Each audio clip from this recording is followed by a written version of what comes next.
Ang payo ko sa mga babae, para naman kayo wag pagsawaan ng asawa nyo, dapat, bago dumating si mister, maligo ka na maghapon ka nagtatrabaho, amoy pawis ka, naihan ka pa ng anak mo, mapanghi ka na, dadating na si mister alas 7, mga alas 6 maligo ka na, lagi kang mabango, hindi kayo pagpapalit sa iba, hindi naman masama yun ba naman matatanda na tayo, kahit mo matanda may pang-amoy pa rin yan.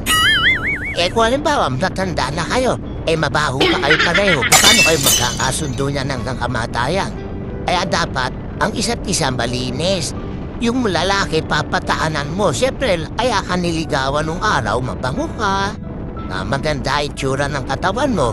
Noong araw para kang Coca-Colang nasa bote na maliit ang bewang. Ngayon para kang Coca-Colang nasa lata na diretsyo na.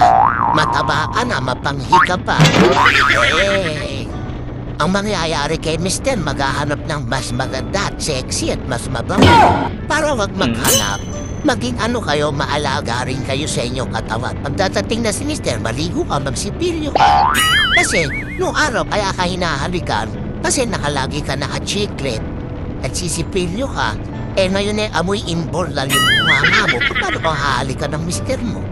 Kaya yon mga aral na alaala sa inyo, mga kababayan.